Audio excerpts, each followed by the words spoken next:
Magandang araw po muli at nandito po tayo sa Hontahan ng Bayan TV. So ito na po, nandito na yung dalawa. Si Ka Eric Celis po at saka si Doktora Lorraine Badoy ay nag-file na ng kanilang Certificate of Candidacy para sa House of Representatives. At sila po ang kumakatawan sa Ipanaw Sambayanan Party List. Ang ibig pong sabihin ay paglalakbay ng mamamayan para sa bagong KKK. Ito po yung kapayapaan, kaunlaran at kapakanan ng ating mga katutubo at ng sambayanang Pilipino. So ito pong dalawa na to, kung ating matatandaan, ay minsan nang naimbestigahan sa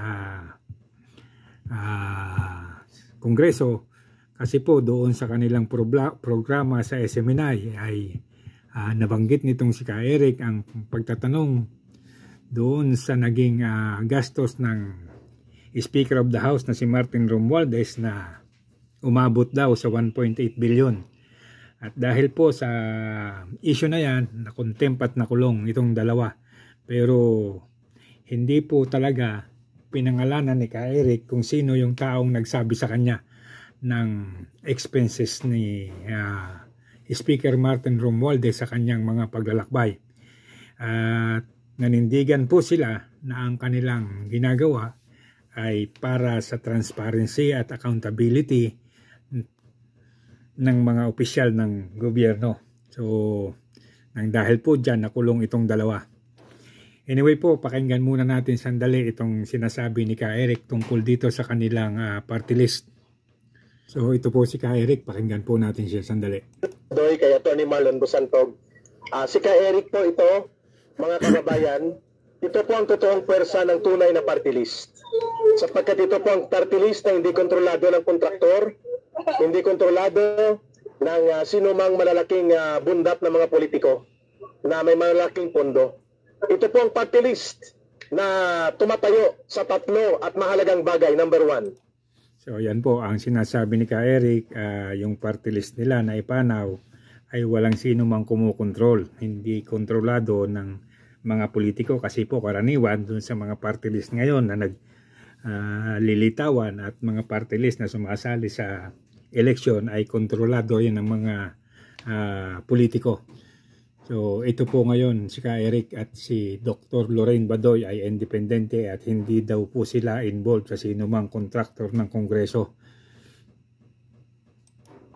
Ang Ipanaw Sambayanan po ay magiging boses ng ordinaryong mamamayan, mga katutubo, kabataan, kababaihan, mga manggagawa, mga magsasaka at magbubukid sa pamamagitan po ng legislative agenda, hindi ng ayuda. Ang ayuda po ay obligasyon ng gobyerno, hindi para bumili ng loyalty ng mamamayan. So may ayuda o wala, So yan po, ang sinasabi niya, ang party list na ito ay para sa mga lehislatibong agenda sa pagpapatakbo ng gobyerno at hindi para sa ayuda. At tama po siya kasi naging aliwan na ng gobyerno ng ating administrasyon na kapag may problema at kailangan na ayusin, kailangan maisaayos para yung mga tao ay mabalik yung respeto sa gobyerno. Imbis po na infrastruktura, ayuda ang kanilang ginagamit.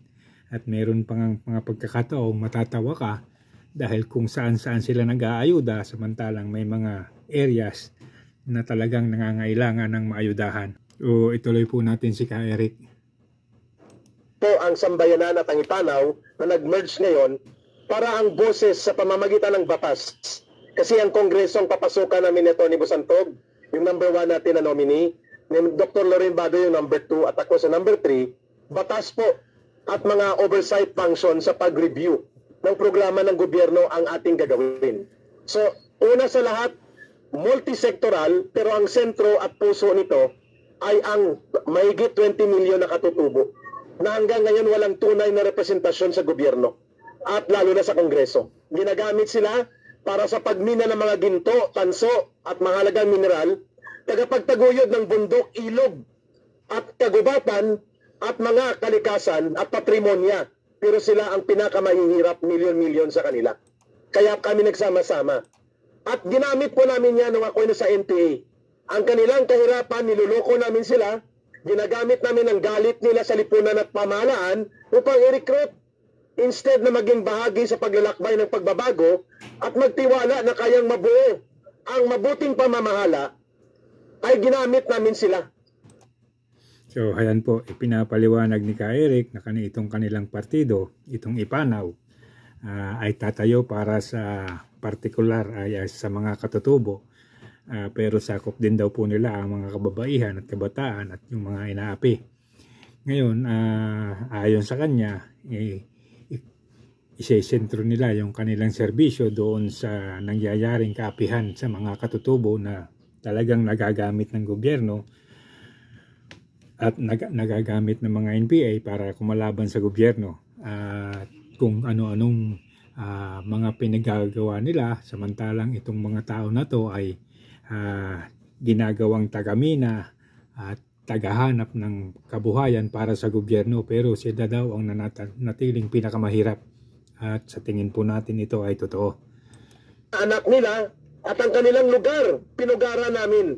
Mabuti dumating ang isang presidente ng pangalan niya Rodrigo Duterte at binago niya ang konsepto ng pamahalaan na ginagamit lamang ang mga katutubo sa minahan, sa mga kagubatan, sa troso, sa mga mineralis, pero wala silang pakinabang sa lipunan at mamamayan.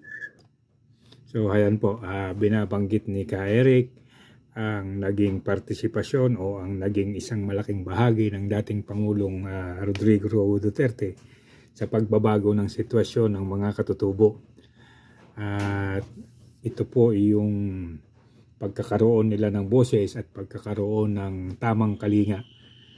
At hindi sila naaabot ng totoong kalinga ng gobyerno. Yun po ang dahilan kung bakit tumalikod kami sa NPA, sa CPP at sa NDF. Kaya kami nagsama-sama. Pangalawang agenda ng Ipanaw Sambayanan ay sasama kami.